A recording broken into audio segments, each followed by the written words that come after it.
All right, we will go ahead and get started. Hello, and thank you for joining us today. My name is Mary, and I am with the risk control team here at HAI Group. Our session today will focus on some products and different project ideas that can be submitted to the Loss Prevention Fund to help mitigate losses. We've seen an increase in claims in a couple different areas, so these are just some solutions to target those losses. Please keep in mind you are not required to use these products or submit for only the projects that we discussed today. These are simply just some ideas to consider. And I do have a couple of guests who will be joining us on the session today to speak on some different products. So before we jump in, I just wanted to give a very high-level overview of the program. It was established in 2019 and approved by our board. So each year the board reviews the financial strength of the company and decides on the amount of money to be set aside for the fund. And this year the board has actually decided to double the fund from prior years, and they've approved $2 million for the fund. So this fund provides money through reimbursement for risk management projects and expenses. So these projects should aim to prevent or mitigate losses like fires, slip, trips, and falls, security, property damage, things like that. Any HAI Inc. limited member may apply for the fund. So that would include members of Housing Authority Risk Retention Group and Housing Authority Property Insurance, so HARG and HAPPY. And then this is a reimbursement only, so we can't make payments directly to vendors through this program. So just some key dates. All submissions are due by May 31st. We can't accept anything after that date. You can submit for a project that you would either like to complete in the near future or for a project that was recently completed, as long as it was after March 1st, 2021. Our internal team will review all submissions and have the winners selected by late summer. And then if your project is selected, you'll have 2 years to complete the project and request the reimbursement. So all applications have to come through the website, housingcenter.com. If you don't already have a login, then you can select register now on the login page. I just wanted to point out that it does take additional time since our IT team has to actually approve your login access. So just something to keep in mind, if you do plan on applying, I would register with the site prior to that May 31st deadline so you can access the application. Again, we can't accept any applications after that date, and we can only accept applications through the site. So I strongly recommend registering with the site now if you do plan on submitting. So once you're logged in, you will see the Loss Prevention Fund application listed on the right-hand side of the page. You can also access it through the Risk Management Center. There will be an icon for Loss Prevention Fund. Here on the screen, I have these sections of the application that you will have to complete. We do a completely anonymous review of all applications. All of the contact information is removed, and we have a neutral party that actually goes through the entire submission and takes out any identifying information. Our risk control team completes the first round of reviews, and then those top applications are then sent up to our insurance leadership team where they complete their review and then they select the winners. So we do have some products that we would like to showcase that are reimbursable through the fund. Again, you are not required to use these. They're just some ideas. So first I have Kelly Esposito here to speak about the product AutoOut. So Kelly, I'm going to turn it over to you. Okay, hi. Thank you for having me. Can y'all hear me okay? Okay, awesome. Yep, I'm Kelly. I'm with AutoOut, Automatic Cooktop Fire Suppressors. I've actually been working with these products for about over 15 years. There's my contact information. Please reach out to me after this if you have any questions. But yeah, let's get started. So AutoOut, let's start with that. Cooking is the leading cause of multifamily housing fires, and unattended cooking is the leading contributing factor in residential cooking fires, including apartments, condominiums, single family, multifamily. It's most of the time it's unattended cooking. And estimated property damage from cooking fires it's always over $1 billion every year. Those statistics never change from year to year. So our product is a fire suppressant device that is specifically designed to address the problem of unattended cooking. And the product is about the size of a tuna can, and it attaches magnetically to the underside of the range hood. It will only go off when flame activated. So that's where that unattended cooking plays into it. So just smoke or heat won't set it off. It has to be a pretty big fire, and then the flame will come up. There's almost like a wick at the bottom of the device. And once that's touched and activated, the AutoOut will open and release a fire suppressant powder that automatically puts out the flames. The powder itself, it's a sodium bicarbonate base. So baking soda, essentially, we kind of joke like it's baking soda on steroids, but it's non-toxic and environmentally friendly. And then we should have a video coming up that's going to show you how it works. AutoOut is an automatic fire suppression device designed specifically to fight grease fires in residential kitchens. With AutoOut, you get maintenance-free 24-hour protection, plus the peace of mind from knowing your property and those inside are safer. It only takes a second for a grease fire to ignite, and each year, hundreds of people are hurt while trying to fight these fires themselves. AutoOut helps prevent unnecessary injuries and property damage in one easy step.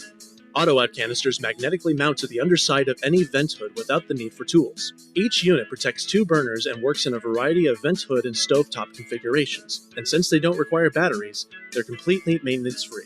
Here's how it works. When the flames reach the bottom of the AutoOut canister, the unit automatically opens to release a safe, non-toxic powder, which smothers the fire in the pan. This powder can easily be cleaned up using only wet towels, and because AutoOut is activated by flame instead of heat or smoke, it won't accidentally discharge under normal cooking conditions. This proven technology has already been used to extinguish thousands of actual fires. Each unit has a 6-year service life and is made right here in the USA. So if you'd like to learn more about how AutoOut can protect you, your residence, and your investment property, visit auto-out.com today or call us at 817-924-1370. So that's it.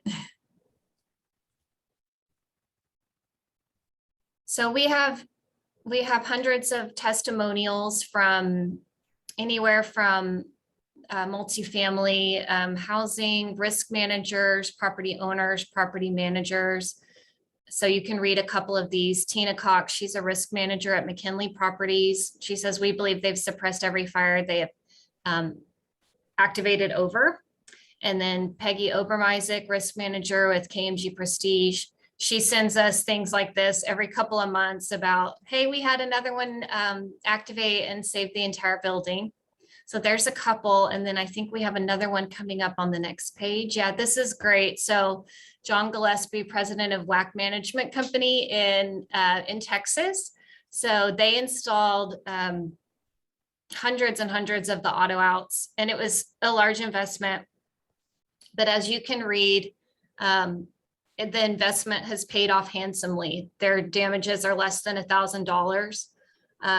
So they've been very happy with their investment. And then we also have some fire departments that will say we came to a house fire, or we got a call and we got there and the fire had already been put out. We get that numerous times. So yeah, a fire department can't endorse a product, but they can kind of make recommendations. So we have several of those I can give you as examples as well, if you'd like. So what else should I know about AutoOut? It's pretty simple. As you've seen from the video, it's a fairly simple technology. It's going to come packaged by the pair. You'll have 2 canisters. You want one for the left side of the cooktop, one for the right, and you just lift straight up. After you have them centered between the front and the back burner, you lift straight up, and it has a magnet attached, and it should just magnetize right into the range hood. And once that's done, they are good for 6 years. There's no maintenance or upkeep that's required. And then we also offer AutoOut microwave, which is for a cooktop that has a microwave or a shelf over the stove, not a vent hood. So it's a little bit different, and I can be contacted and provide more information about that if that's the kind of stove configuration that you have. And we do have special pricing for anyone with HAI, that's a group member. So for AutoOut microwave, it's $70 per pair, which a pair is needed per cooktop. And then for AutoOut vent hood, it's $38 per pair, which is also a pair needed per cooktop. And we're going to be able to hold this price through September 30th of this year. And hopefully we can hold it past that. We just, for sure, we can at least hold it for that time period. And then shipping is additional on orders, and I can be contacted to provide quotes. I'm always happy to do that, so you'll know exactly what the amount's going to be. And that's pretty much it. I just wanted to open it up to any questions that you have about the AutoOut. Yes, and you guys can submit questions through the chat box.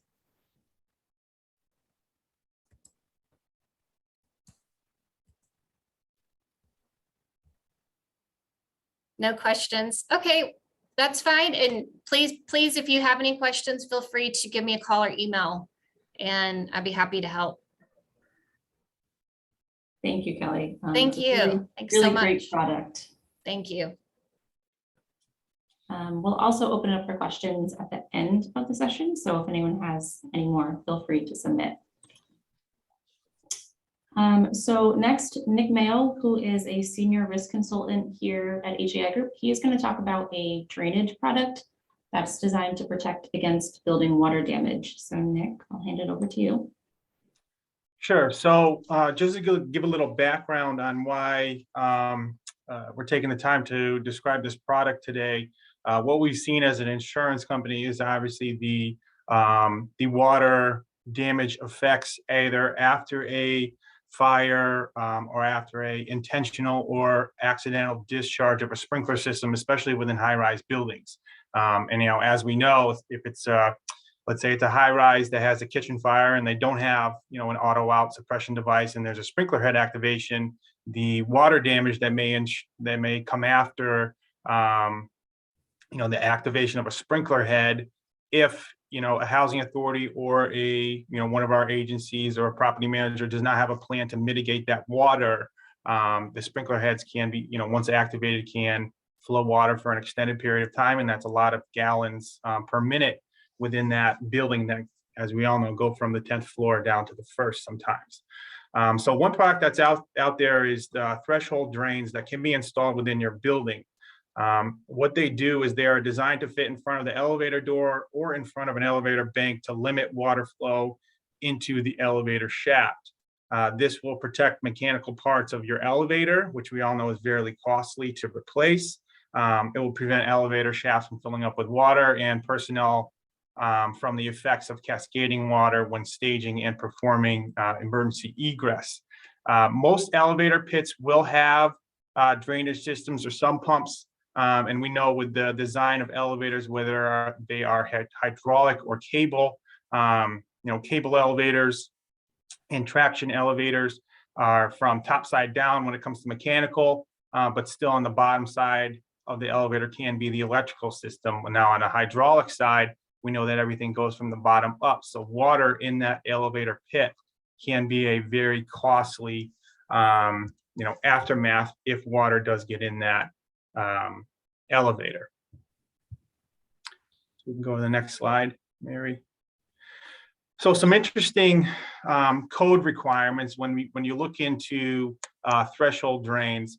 The 2018 International Building Code actually addressed this, and it requires high-rise buildings to have a method of preventing water from infiltrating elevator hoistways. Some municipalities, such as San Francisco, require this method to accommodate up to 100 gallons per minute flow rate. Other geographic areas may call for different flow rate requirements. And again, this is new construction, so buildings that are in the process of being built. Elevator threshold drains are ADA compliant, depending on the manufacturer. Obviously, this means that wheelchairs can go across them, depending on the type of shoe that you're wearing. The heel's not going to get caught in that drain. Typically, we see these a lot installed right in the entryway of a high-rise building, but rarely do we see them in front of an elevator. The actual drain depth can vary from an inch to 1.75 inches to 2 inches, and they are shallow enough to fit within the topping slab of the floor within the building. Various flow rates and depths are available depending on your building code and building design. So that's a great thing that the manufacturers are doing, depending on the building, depending on what the structural engineers are saying, along with your authority having jurisdiction. This type of drain can be installed depending on what your structural engineers and building officials say.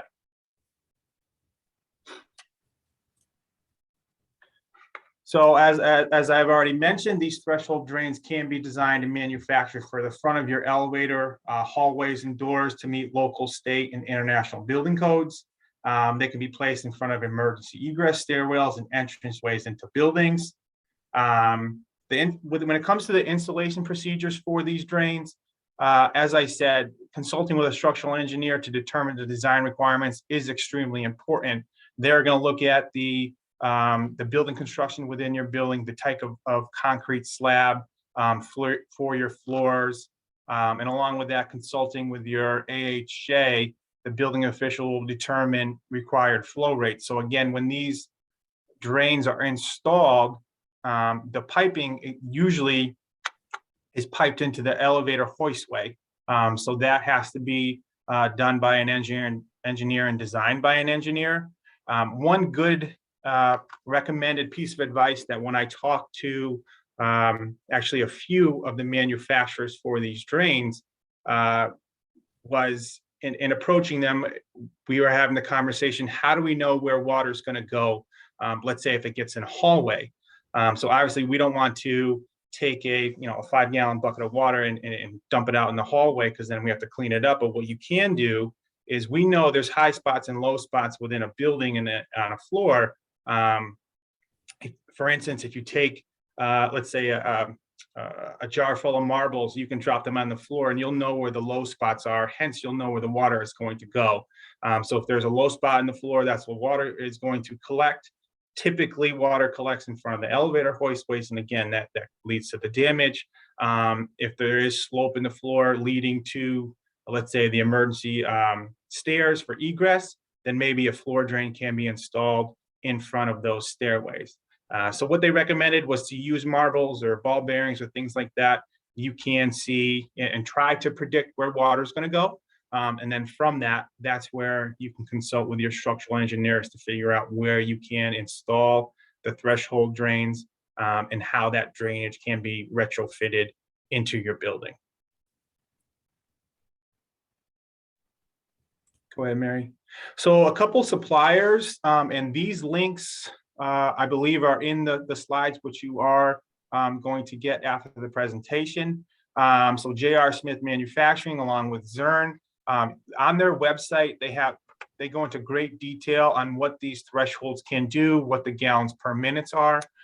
This drain on the right-hand side, as you can see, it's only a couple inches deep, and then obviously in the middle, that's where your drainage pipe will go. So when it comes to installing and retrofitting older style buildings, it can go right into that top slab for your flooring, and then the design for the actual, water mitigation will be based on your engineers.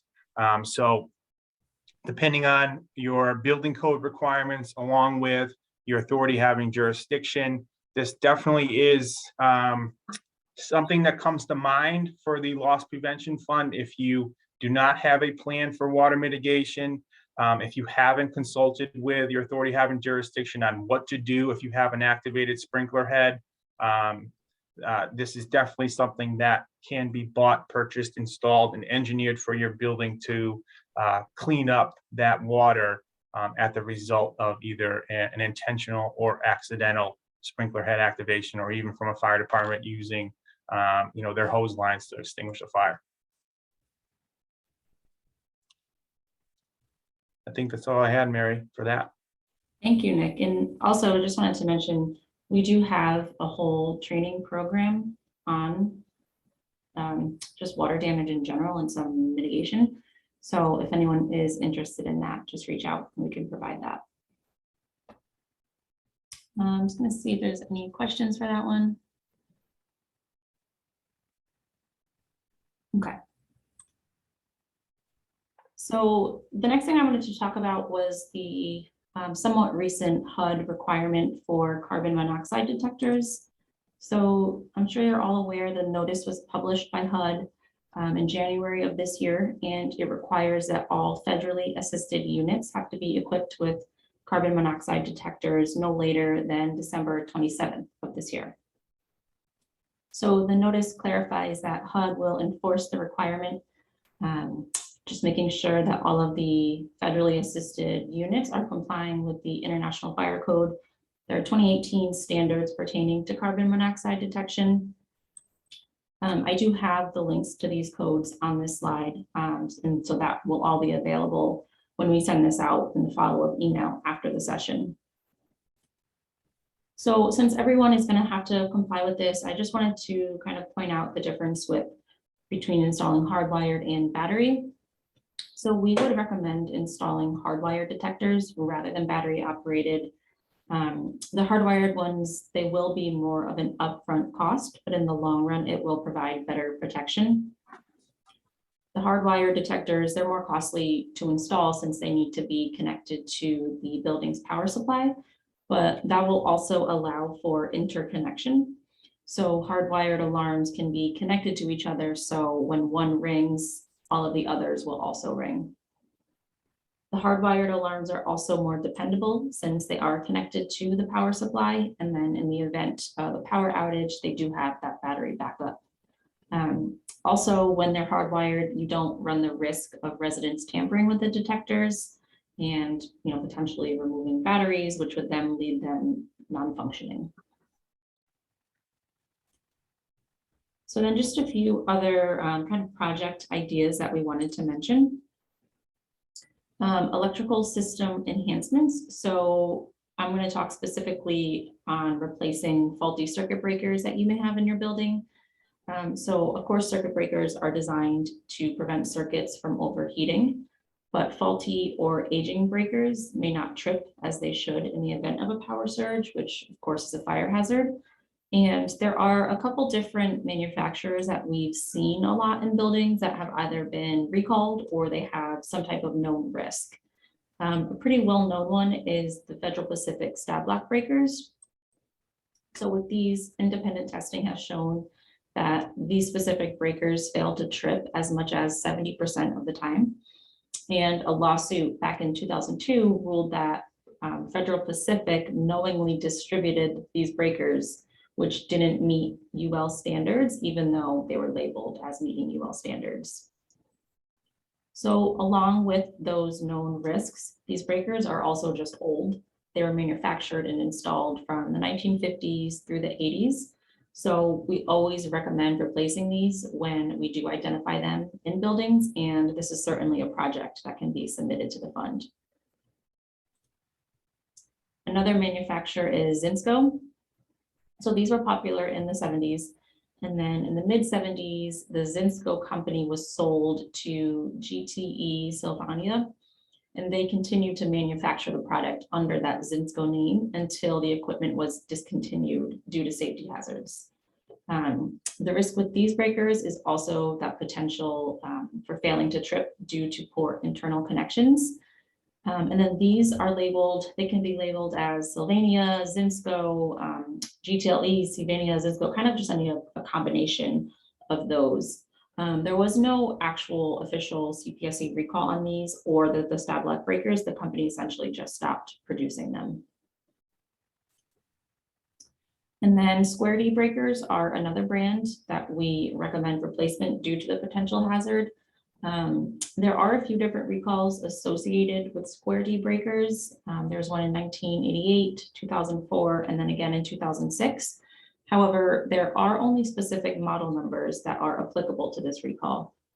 We do have all of this specific information. So if you do need that, just reach out and we can provide that to you.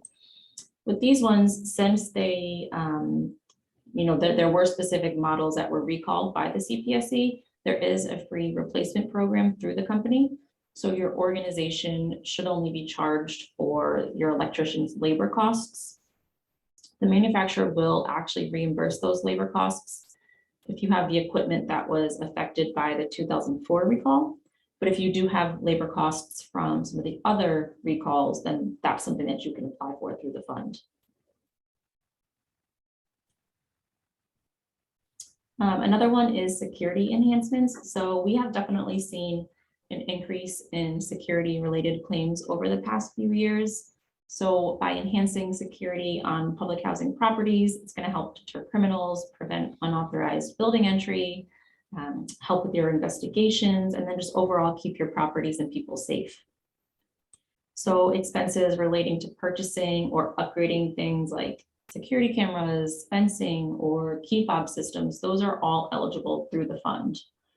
Some of you may remember, or some of you may have attended our first virtual risk conference that we held back in 2019.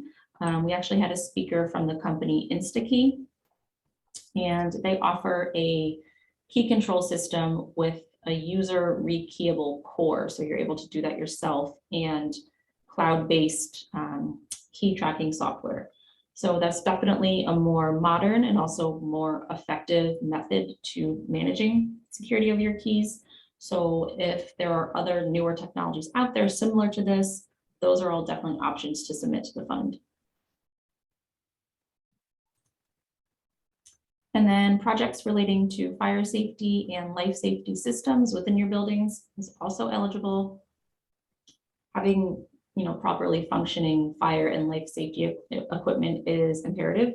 So preserving or enhancing these systems is something that's not only recommended, but it's required. So these are definitely expenses that you can submit to the fund. This can include things like sprinkler system, either installations, repairs, upgrades, installing new fire panels, or things like replacing self-closing hardware on doors to ensure that they are properly closing, and latching, so that helps prevent the spread of fire. And then the last thing I wanted to mention is just general maintenance, repairs, and upkeep. So we've kind of heard from some members that during the pandemic, especially in the beginning, some either routine property inspections, non-emergency maintenance was kind of deferred for the most part. So it could be a good idea to think of some projects or repairs that were put on hold that now you would like to complete. So this could be things like repairing cracked sidewalks or replacing broken playground equipment. Just remember that the project needs to have an aspect of risk mitigation to be submitted to the fund. Also, for those of you who may have had your properties surveyed by us recently, there may be some recommendations that we issued that can be eligible for reimbursement through the fund. So take a look if you have any of those open items and see if there's any projects that would fit within this program.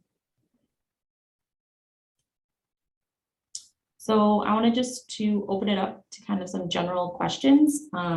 Also just mentioned, since we do a blind review of all of these submissions, any specific questions should be sent to Debbie Seidel. I do have her contact information up here on the slide.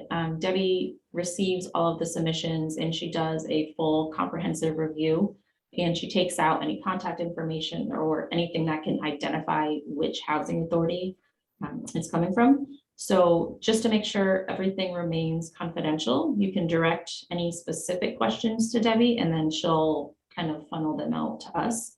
But I just wanted to open it up and see if anyone has any general questions. You can either use the Q&A or there's also the chat.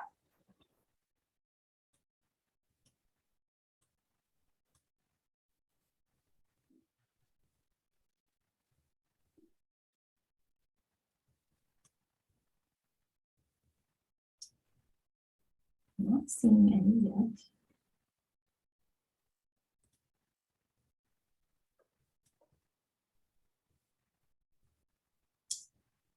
So we do have the course survey, the evaluation on this slide. You can either access it through the QR code or the URL. We will be sending out a follow-up email with a recording of the session. We'll include the survey link and then a couple other resources pertaining to this. So if there aren't any other questions, I'm not seeing anything. I can just leave this up here for a second. And I just want to thank everyone for attending today. I hope everyone has a great rest of their day. And if you do have anything that comes up, please just contact us and we can help out. Okay. Thank you. Thank you.